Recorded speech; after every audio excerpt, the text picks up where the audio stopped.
नमस्कार।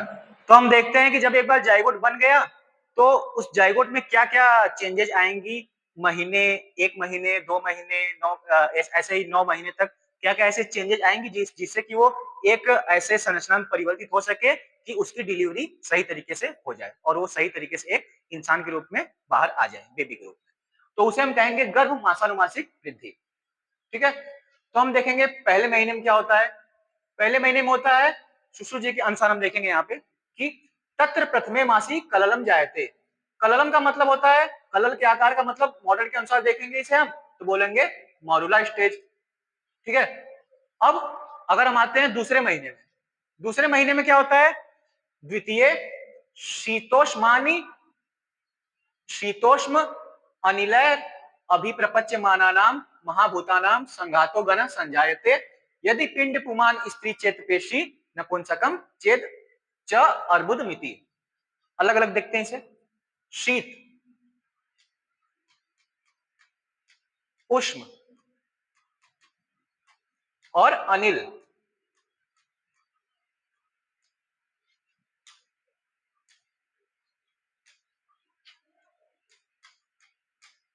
ये क्या है तीनों? ये तीनों दोष हैं। वात, पित्त और सॉरी कफ, वात और पित्त, ठीक है। ये तीनों दोष हैं। अभिप्रपच्य माना नाम महाभूतानाम संघातो घन संजायते, ठीक है। और ये क्या करते हैं? ये पंच महाभूत के साथ मिलके संघातो घन संजायते, संघात करते हैं और घन जैसी संरचना बनाते हैं। अब उससे क्या होगा? अगर वो संरचना पिंड है मतलब राउंड है, पेशी है मतलब इलोंगेटेड है, और अगर अर्बुद के आकार की है मतलब इरेगुलर है, इरेगुलर, तो क्या होगा? अगर वो पिंड है तो क्या होगा? पुमान मतलब पुरुष की उत्पत्ति होगी, पेशी है तो स्त्री की उत्पत्ति होगी, और अगर वो अर्बुद के आकार की है मतलब इरेगुलर है तो नपुंसक की उत्पत्ति होगी, वो संतान वैसे होंगे, ठीक है। अब तीसरे महीने में क्या होता है?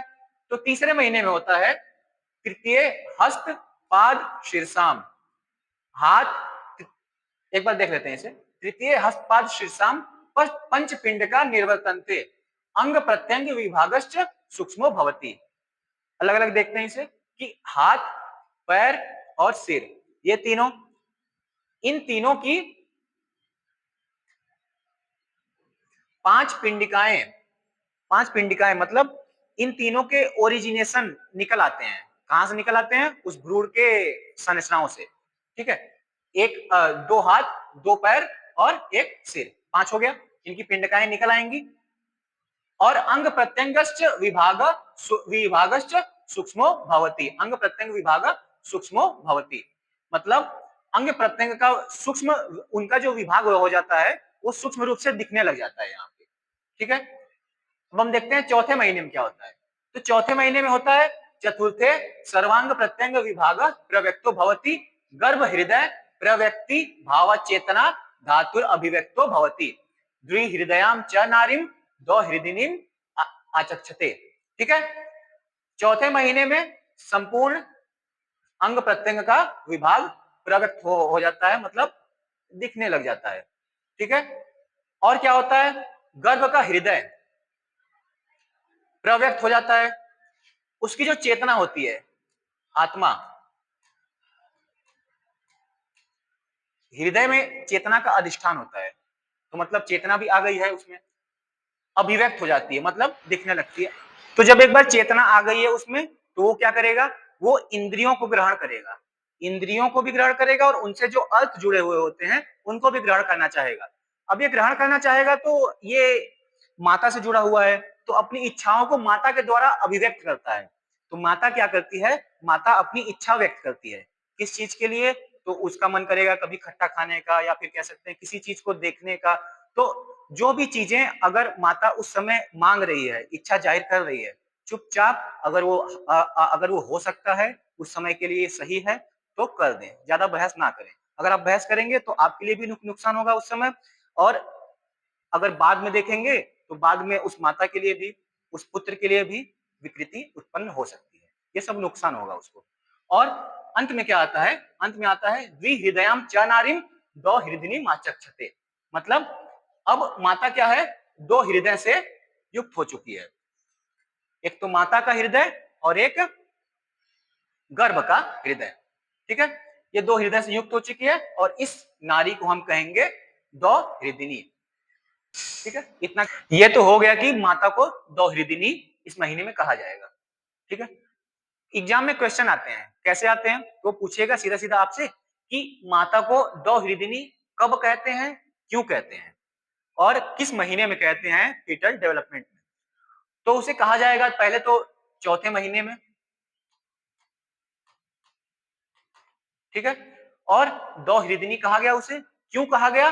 क्योंकि एक तो गर्भ के पास हृदय है और एक माता के पास हृदय है। उस समय दोनों के पास उस समय हृदय उपस्थित है, इसलिए कहा गया उसे दो हृदयिनी। और दोनों एक साथ कंबाइन होकर एक साथ उनका उस समय पोषण होता रहता है। माता जो होती है वो गर्भ को उस समय पोषण देती है और इसीलिए इसको दो हृदयिनी कहते हैं। ठीक है, इतना क्लियर है। अब आगे देखते हैं कि पांचवें महीने में क्या होता है।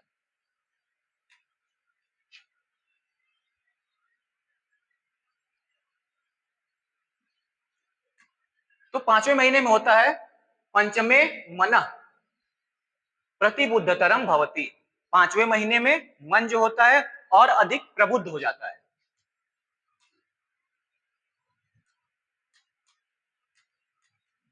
प्रबुद्ध का मतलब यहाँ पे है सचेत हो जाता है और अधिक। ठीक है, छठवें महीने में क्या होता है? छठवें महीने में बुद्धि की उत्पत्ति होती है। ठीक है, यह है छठवें महीने का। सातवें महीने में क्या होता है? सप्तमे सर्वांग प्रत्यंग विभाग प्रव्यक्तर। आपको कुछ चीजें ध्यान रखनी चाहिए हमेशा के लिए। अगर आपको मासानुमासिक वृद्धि पढ़नी है, उसको अच्छी तरीके से समझना है और आपको उसके दिमाग में रखने के लिए तीन चीजें रहनी चाहिए। तो यहाँ पे क्या होता है?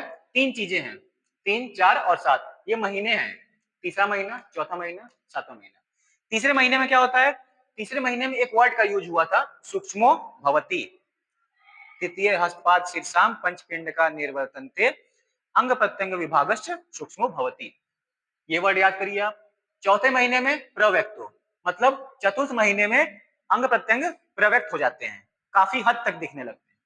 सातवें महीने में प्रव्यक्तर, तीन चीजें हैं, मतलब ये जो अंग प्रत्यंग है अब और भी बहुत अच्छी तरीके से दिखने लगे हैं। तो ये तीन चीजें आप याद रख लें, इससे आपको मासोमासिक वृद्धि को याद करने में भी और उसे लिखने में भी बहुत ज्यादा आसानी होगी। ठीक है, आठवें महीने में क्या होता है? अष्टमे अस्त्री भवत्योज। ओज जो होता है आठवें महीने में अस्थिर होता है। ये क्या करता है? कभी माता में जाता है तो कभी गर्भ में जाता है, मतलब गर्भ और माता के बीच में ये आता जाता रहता है, घूमता रहता है। तो इससे होगा क्या? अगर आप देखेंगे तो कभी गर्भ कहां पाया, ओज कहां पाया जाएगा? माता में पाया जाएगा, तो कभी गर्भ में पाया जाएगा। अगर इसी समय डिलीवरी हो गई, ठीक है, तो क्या होगा? तो संभावना ज्यादा है कि वो बच्चा मरा हुआ पैदा हो। क्यों? क्योंकि ओज जो है अगर माता में है, डिलीवरी हो गई और ओज माता में ही है, तब गर्भ क्या होगा? मरा हुआ पैदा होगा। अगर कुछ केसेस में संभावनाएं होती हैं, बहुत कम संभावना होती है कि वो बच्चा जो है वो बच जाए आठवें महीने में। कब होगा? वो तब होगा जब ओज गर्भ में पाया जाएगा। ठीक है, नौवें महीने में क्या होता है? नौवें महीने में होता है नवम दशम एकादश द्वादश न तस्मिन जायते अतो अन्यथा विकारी भवती। अगर 9वें, 10वें, 11वें, 12वें अगर इन सभी महीनों में डिलीवरी हो जाए तो वो गर्भ जो बच्चा पैदा होगा वो सुरक्षित होगा, वो एकदम स्वस्थ होगा। अगर इनके अलावा इसके बाद वाले महीने में डिलीवरी हो तो उसके गर्भ में विकृति उत्पन्न होगी और वो बच्चा जो पैदा होगा वो विकृति युक्त होगा। तो ये है पूरा गर्भ मासानुमासिक वृद्धि। तो जिस तरीके से मॉडर्न में बताया गया कि 9 महीने 3 ट्राइमेस्टर होते हैं फीटल डेवलपमेंट में, उसी तरीके से यहाँ पे आयुर्वेद में आचार्य सुश्रुत जी ने बताया कि कुछ कि महीनों के हिसाब से उसका गर्भ की वृद्धि कैसे कैसे होती है। बहुत बहुत धन्यवाद।